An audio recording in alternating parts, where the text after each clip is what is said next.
አቡነ ዘበሰማያት ይትቀደስ ስምከ ትምጻእ መንግሥትከ። እሺ ይሄ እንግዲህ የጸሎት መጀመሪያ መጨረሻም የሆነ በግዕዝ እንዴት ነው የምንለው? በትክክል እንለዋለን ወይ? ቲክታክ ሰርች እያደረጋችሁ የተለያየ ቦታ ላይ ትዝብት መውሰድ ትችላላችሁ። ስለዚህ በትክክል ይባላል ወይ የሚለውን እንድትረዱት ብዬ ነው ያመጣሁት። በተለይ ቤተክርስቲያን ላይ በአማርኛ ነው የሚባለው፣ ግን የምንለው በቅዳሴ ጊዜ ማለት ነው። ግን ደግሞ አንዳንዴ ረፈድ ካለ በግዕዝ ይባላል ማለት ነው። እና በግዕዝ እንዴት ታውቁታላችሁ? ይህን ነገር አቡነ ዘበሰማያት ቢባል ያንን በግዕዝ በደንብ ማለት ሁሉም ሰው ታውቁታላችሁ፣ ግን በትክክል ታውቁታላችሁ ወይ ነው በዋናነት እንትኑ። ስለዚህ ይቺ ሳ ማለት በነገራችን ላይ አንሳ ማለት ነው። እንዴት ነው ማነሰው? ማለት ተነሽ፣ ተጣይ፣ ሰያፍ፣ ወዳቂ የሚባሉ ነገሮች አሉ። እነሱ አንሳ ማለት ነው። ጣ ማለት ጣል ማለት ነች። ስለዚህ አንሳ ጣለሁ። ስለዚህ ይቺ ምልክት ያለችበት ሁሉም አንድ አይነት ድምፅ ነው የሚመስለው። ለምሳሌ አቡነ ዘበሰማያት፣ ይኸው አቡነ ዘበሰማያት፣ አቡነ ስል እንደ መርገጥ ነው። ይሄ ማለት አንሳ ማለት ነው፣ ወይም ደግሞ ተነሽ ይባላል። አቡነ የሚባለው ሰያፍና ተነሽ የሚወስዱት ድምጻቸው ተመሳሳይ ነው። አቡነ ዘበሰማያት ይኸው ጣልኩት። ይትቀደስ ስምከ፣ ይኸው ይትቀደስ፣ ይቺ ደ ይትቀደ፣ ደ ጠባቂ ነች። ጥ ማለት አጥብቅ ማለት ናታ። ጥ በዚህ ትክክል ያለች። ይትቀደስ ይህን አንሳ፣ ቶታሊ ግን አንሳ ማለት ነው። ይህን ነገር ማለት ነው።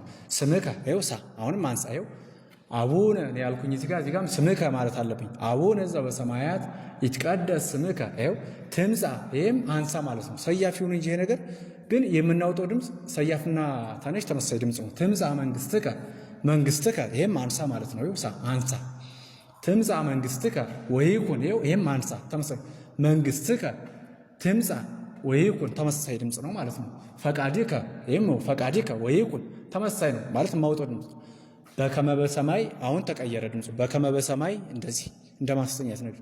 በከመ በሰማይ ለምን? ጣ ማለት ጣል ማለት ነው፣ ወይም ወዳቂ የሚባለው። ይሄ በነገራችን ላይ በሰማይ የሚለው ወዳቂ ሆኖ አይደለም፣ ተጣይ ነው የሚባለው። ግን ወዳቂና ተጣይ ተመሳሳይ ድምፅ ነው የምናወጣው። በከመ በሰማይ ይኸው ከማሁ፣ ይሄ ወዳቂ ነው። ለምሳሌ ወዳቂና ተጣይ እንዴት ነው የሚለየው የሚለው ሌላ ኬዝ አለው። አሁን በዋናነት የድምፄን አወጣጥ በከመ በሰማይ፣ እነዚህ በከመ የሚሉ እስመ የሚሉ ነገሮች ፕሪፖዚሽን ናቸው። ስለዚህ በከመ በሰማይ ከማሁ በምድር፣ ይኸው ከማሁ በምድር፣ ይህም በምድር ከማሁ በምድር፣ ይኸው ተመሳሳይ ድምፅ ነው ማውጣት። ተጣይ ነው ይሄ ነገር ነው። ሲሳየነ፣ ይኸው አቡነ እንዳልኩት እዚህ ጋር ማለት አቡነ እንዳልኩት ይኸው ሲሳየነ ተነሽ ነው ማለት ነው። ዘለለ ዕለትነ በአብዛኛው እዚህ ጋር ዘለለ ዕለትነ የሚባል ነገር ነው በአብዛኛው በጣም ዘለለ።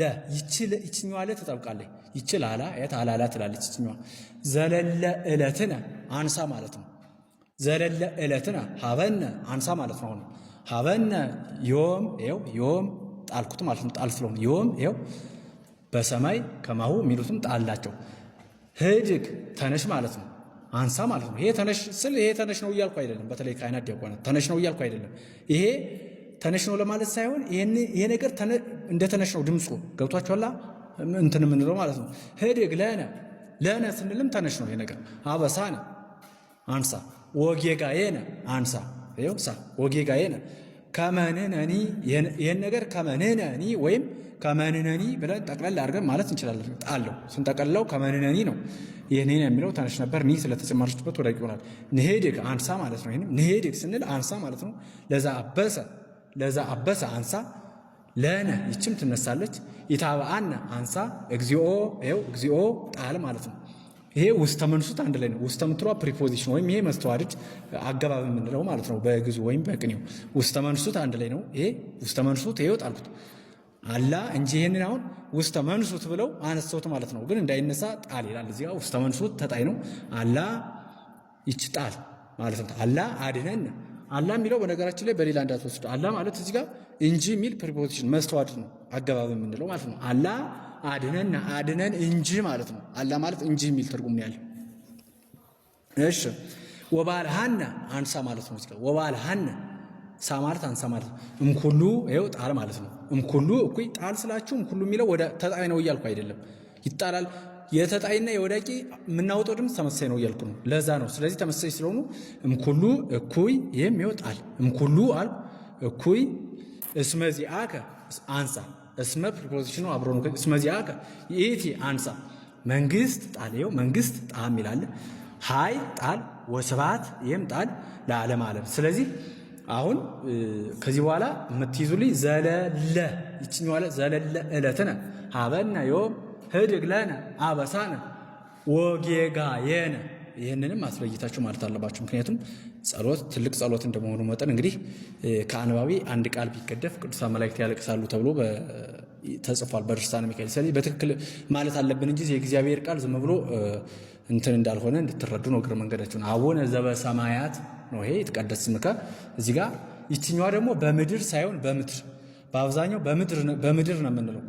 በከመ በሰማይ ከማሁ በምድር እንጂ ይቺ ይጠቀላል በምድር እንጂ ከማሁ በምድር አይባልም። ምድር ካል ወደ አማርኛ ቃላት ነው የሚወስድብን። በምድር ካል ግን ጠቅልለን የግዕዝ እንትኑ ይወስዳል ማለት ነው። ስለዚህ እዚህ ጋር ጽፌያቸዋለሁ።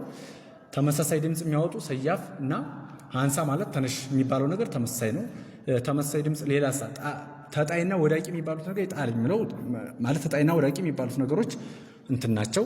ማለት አጥብቅ ማለት ነው።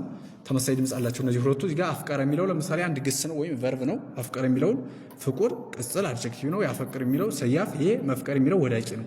ስለዚህ ይሄ ወዳቂ ተነሽ ተጣይ ሰያፍ የሚለው ራሱን የቻለ እንትን አለው። ግን በዋናነት አቡነ ዘበሰማያትን በትክክል በሉት በቃ። ምክንያቱም ትዝብት ሰርች አድርጉ፣ ቲክታክ ጋር ሰርች አድርጉና ስሙ ትዝብት ስለምትወስዱ ማለት ነው። ስለዚህ ትልቅ ጸሎት ነው። ግዴታ በአማርኛ ብቻ አይደለም መታወቅ ያለበት፣ በግዕዝ ሲባል በግዕዝ ማለት አለባቸው። በአማርኛ ደግሞ አቡነ ዘበሰማያትን አባታችን ሆይ ሲባል ትላላችሁ ማለት ነው። እሺ ይበቃኛል። እዚህ ጋር ወስብሐት ለእግዚአብሔር።